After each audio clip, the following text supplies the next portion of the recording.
Hello. Now that you've gotten kind of used to or comfortable with your first set of 3-string chords, now we're going to turn these into full chords. Now, actually, you have one full chord already, which is this D7. All right, so let's go back to the beginning to our G chord, 3rd finger, 3rd fret of the 1st string. Now your next step is to add that middle finger or 2nd finger all the way down to the 6th string. Just to remind you, 1, 2, 3, 4, 5, 6th string, and play the 3rd fret as well. Next, we're going to add our 1st finger on the 2nd fret, right there, 2nd fret of the 5th string. Okay, 1, 2, 3, 4, 5. It's also the A string. We get a G chord.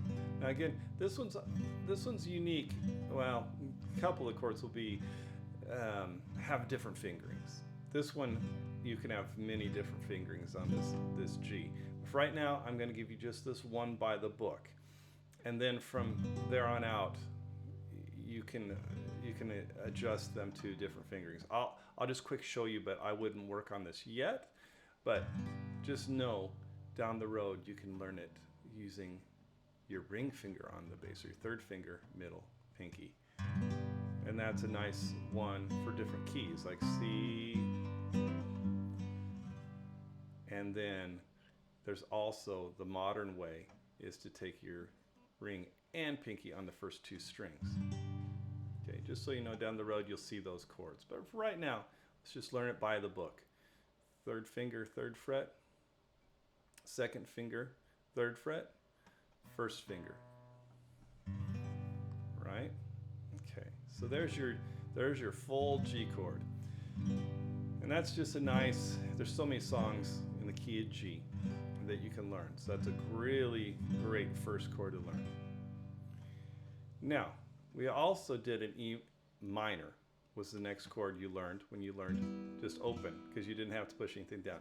That was because we have to push down the 4th and 5th strings on the 2nd fret of the 4th and 5th string. So, and again, there's not just one fingering for this.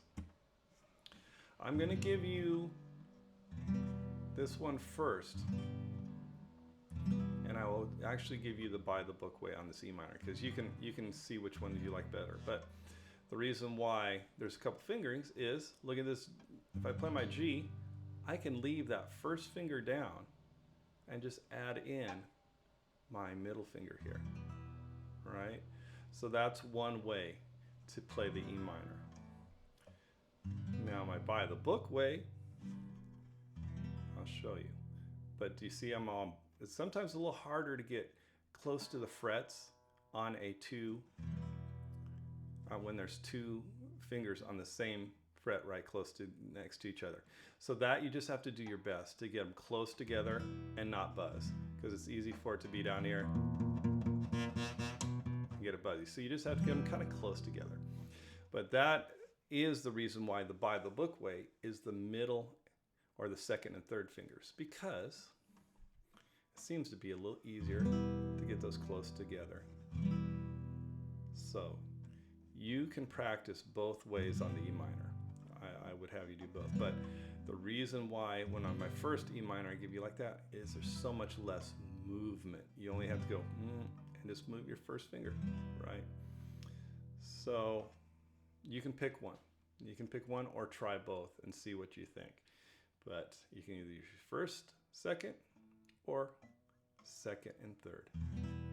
Both work. Both are okay.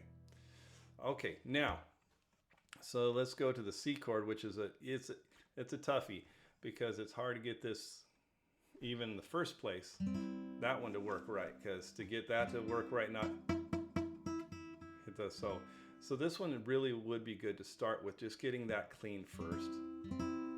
Okay, once you get that, now let's take our middle finger, or second finger, sorry, and put it on the second fret of the D string. All right, so 1, 2, 3, 4 string, the D string. Middle finger on the D string. Okay. Last, this one goes to the third fret. And it's a pretty good stretch to try to get all your fingers close to the fret. Remember, towards you. We don't want it over here, buzzy. We want it close to the fret, towards you or towards the sound hole. And you have to relax, get those fingers bent well at the joint. Okay, let's shake that one off. Take a little breather with that. But just to remember, before you start fighting with a chord or anything, think technique. Most times something doesn't sound. It isn't because you need to push harder. It's usually because of technique.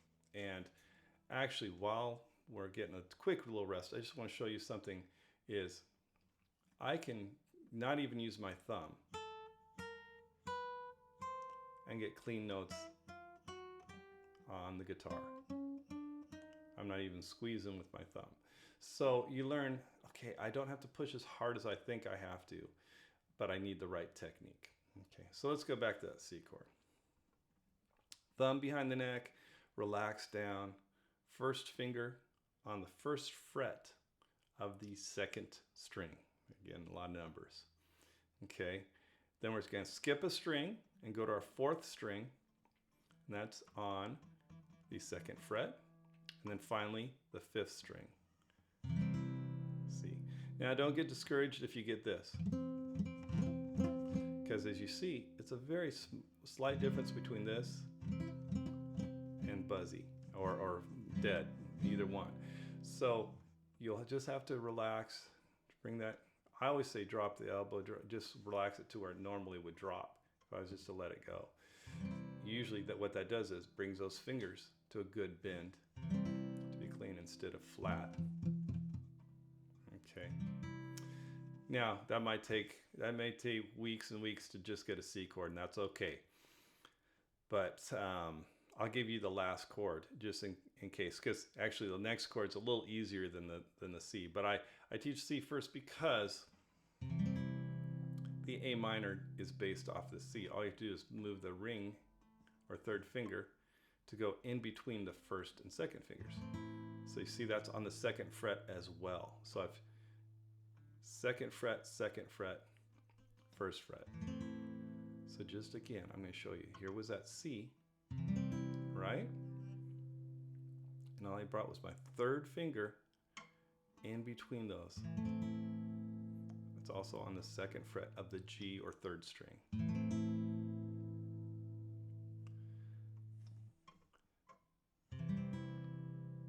Okay.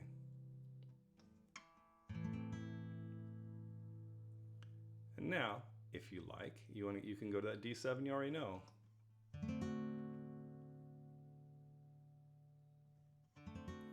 And eventually you want to learn a regular D, but this will give you some fun to get started with playing some songs.